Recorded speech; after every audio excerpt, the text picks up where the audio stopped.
अगला क्वेश्चन है सर कि बीबीए कोर्स के बाद किस तरह की जॉब अपॉर्चुनिटीज आती हैं, जॉब ऑप्शंस आते हैं और किनको बीबीए कोर्स स्वाभाविक रूप से चुनना चाहिए?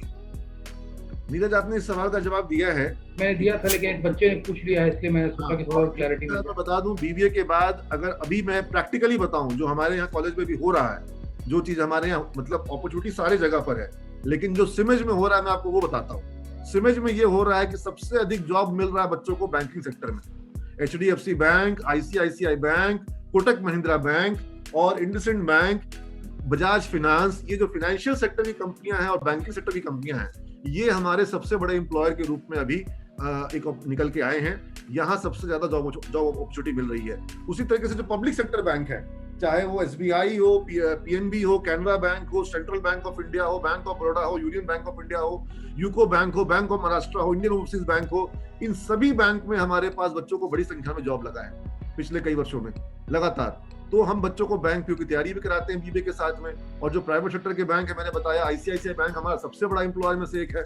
जैसे विप्रो नंबर 1 एम्प्लॉयर है सिमेज का IT सेक्टर में, और मैनेजमेंट में सबसे बड़ा एम्प्लॉयर हमारे यहाँ का ICICI बैंक है। सबसे बड़ी संख्या में लगभग 700 से ऊपर बच्चे हमारे ICICI बैंक में होंगे। तो ये हमारे यहाँ का सबसे बड़ा एम्प्लॉयर है। और उसके अलावा अगर हम बात करेंगे तो आज आपको सर ने बताया बैजूस ऐप है, स्टॉक ब्रोकिंग सेगमेंट है, फाइनेंशियल में म्यूचुअल फंड का सेगमेंट है, या फिर इंश्योरेंस कंपनियां हैं, या फिर जो ई-कॉमर्स का सेगमेंट है।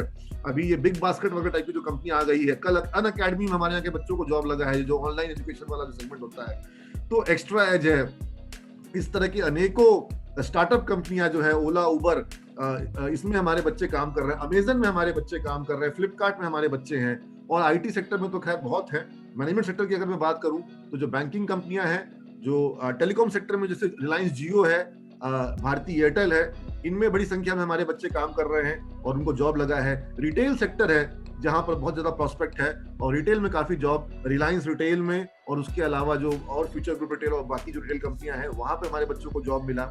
और रिटेल में अभी भी जॉब की बहुत प्रोस्पेक्ट है, जिस तरह से अनलॉक होगा। प्लस अभी एक सेक्टर जो सबसे ज्यादा मैनेजमेंट में सबसे ज्यादा अपॉर्चुनिटी दे रहा है, और जो शायद पदार्थ से बताना भूल गए थे, जिसपे जो हमारा सबसे ज्यादा फोकस अभी है, जो 2021 का जो एडमिशन हम ले रहे हैं मैनेजमेंट में, उसमें सबसे ज्यादा फोकस हम कर रहे हैं डिजिटल मार्केटिंग में।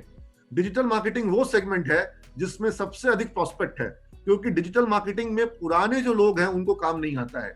जो मार्केटिंग के पुराने धुरंधर हैं, जो पिछले 10 साल से 15 साल से कंपनियों की मार्केटिंग संभाल रहे हैं, उनको डिजिटल मार्केटिंग के रूल नहीं पता है।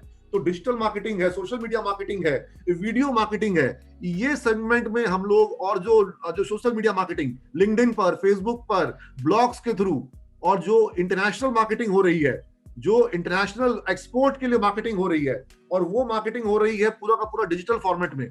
तो ये जो डिजिटल मार्केटिंग का जो कोर्स हम बच्चों को कराएंगे अभी, और जो स्टॉक मार्केट, फाइनेंशियल मार्केट, यहाँ पर बहुत ज्यादा जॉब प्रोस्पेक्ट है, यहाँ पर करियर है। और उसके अलावा करियर है टैक्सेशन में। GST, भारत सरकार ने GST लागू करी, लेकिन उसमें एक पेच लग गया कि GST इतना कॉम्प्लेक्स हो गया है कि चाहे वो बड़ा व्यापारी हो, कारोबारी हो, छोटा व्यापारी हो, ट्रेडर हो, मैन्युफैक्चरर हो, वो GST को हैंडल नहीं कर पा रहा है। तो कॉम्प्लेक्स GST जो है वो छात्र के लिए वरदान है। आज हमारे कई स्टूडेंट हैं जो GST की प्रैक्टिस करके लाखों रुपया महीना कमा रहे हैं। 5,000 10,000 रुपया प्रति बिजनेसमैन से वो लेता है, और उसके पास 10 फर्म का, वो 10 दवा कंपनियों का वो GST रिटर्न फाइल कर रहा है। और अगर 10,000 रुपया भी प्रति फर्म ले रहा है तो 1 लाख रुपया उसको हर महीना का GST रिटर्न का आ रहा है। और ऐसे ऐसे बहुत से हमारे छात्र जो GST का कंसल्टेंसी का काम कर रहे हैं, GST का कंप्लायंस का काम कर रहे हैं, टैक्सेशन में उनको वो अपॉर्चुनिटी आ रही है। तो डिजिटल मार्केटिंग एक सेक्टर है, टैक्सेशन एक सेक्टर है, बैंकिंग एक सेक्टर है। तो बीबीए की अगर मैं बात करूं तो आपके सामने भरपूर अपॉर्चुनिटी है। और जब तक सरकार GST को कॉम्प्लेक्स को इजी नहीं करेगी, तब तक GST में भारी डिमांड रहेगी। आप में से अधिकांश लोग, जिसके कोई भी कारोबारी आपके अगर परिवार में कोई व्यक्ति हैं, तो उनसे पूछे कि GST का रिटर्न फाइल करना आसान है कि मुश्किल है। वो आपको बताएंगे कि GST के रिटर्न में कितना खर्च आ रहा है। और हमारे स्टूडेंट जिनको हम GST सिखा देते हैं, वो GST के बल पर काफी अच्छा करियर कर पा रहे हैं। इनफैक्ट अपने जिले में, वो गया में तो गया में, भागलपुर में तो भागलपुर में, मुजफ्फरपुर में तो मुजफ्फरपुर में उनको कारोबार मिल रहा है।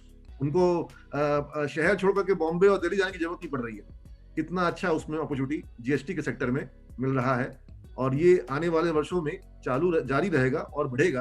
कल को वो छात्र इनकम टैक्स का भी काम करेगा, और एक्सपोर्ट इंपोर्ट का जो काम होता है उसका भी काम करेगा, उसका जो पेपर वर्क क्लियर करवाने का काम होता है। तो बच्चे जो है वो एक बार जो सेगमेंट उतर रहे हैं, फिर वो बैंक प्रोजेक्ट मेकिंग जो होता है कि बैंक से लोन लेने के लिए जो प्रोजेक्ट बनाया जाता है, वो उसका भी काम करेगा। और अगर वो कोई 2 करोड़ का लोन दिलवाएगा तो उसमें लगभग 2% उसको कंसल्टेंसी चार्ज मिलेगा, जिसका मतलब हुआ कि लगभग उसको 4 लाख रुपया जो है वो उसको कंसल्टेंसी चार्ज मिलेगा। तो ये जो बच्चे जो बैंक प्रोजेक्ट मेकिंग का काम जो है, ये सभी काम जो है वो चार्टर्ड अकाउंटेंट भी करते हैं, और ये सभी काम जो है जो एक स्टूडेंट जो कि सीख जाएगा कि कैसे प्रोजेक्ट मेकिंग करना है, वो भी कर सकेगा। और हमारे बच्चे कर पा रहे हैं प्रोजेक्ट मेकिंग का वर्क। उसको पूरा का पूरा प्रोजेक्ट डिफाइन करना पड़ता है कि प्रोजेक्ट का कॉस्टिंग क्या होगा, प्रोजेक्ट का रेवेन्यू क्या आएगा, अगर प्रोजेक्ट जो है वो ऑप्टिमम यूटिलाइजेशन पे चला, अगर उसका ऑप्टिमिस्टिक जो टारगेट है वो अचीव हुआ, अगर रियलिस्टिक अचीव हुआ, अगर मिनिमम अचीव हुआ, तो क्या सिनेरियो बिल्डअप करना पड़ता है कि कितना कितना अर्निंग होगा, कितना कितना एक्सपेंस होगा, और उसके बेसिस पे बैंक से लोन मिलता है, और वो अलग अलग इंडस्ट्री के लिए, अलग अलग बिजनेसमैन के लिए प्रोजेक्ट बना के देता है, बैंक में लोन के लिए एप्लीकेशन बना के देता है। तो ये सारा काम जो है ये एक मैनेजमेंट का स्टूडेंट इंडिपेंडेंटली भी कर सकता है, और जो कंपनियों में जॉब मिलती है, बैंक सेक्टर में जॉब मिलता है, या किसी मार्केटिंग डिपार्टमेंट में जॉब मिलता है, या अकाउंट्स डिपार्टमेंट में जॉब मिलता है, फाइनेंस डिपार्टमेंट में जॉब मिलता है, या ह्यूमन रिसोर्स एचआर मैनेजमेंट का जॉब जो मिलता है, वहां ये सारे ऑप्शन है। तो मैंने बहुत विस्तार से आपको मैनेजमेंट सेक्टर के जो वर्तमान अपॉर्चुनिटी है उसके बारे में प्रैक्टिकल आइडिया दिया है। इस तरह का आपको नॉलेज, इस तरह का आइडिया आपको शायद ही कहीं यूट्यूब पर या किसी और चैनल पर या कहीं की जगह पर आपको किसी इंफॉर्मेशन मिल पाएगा।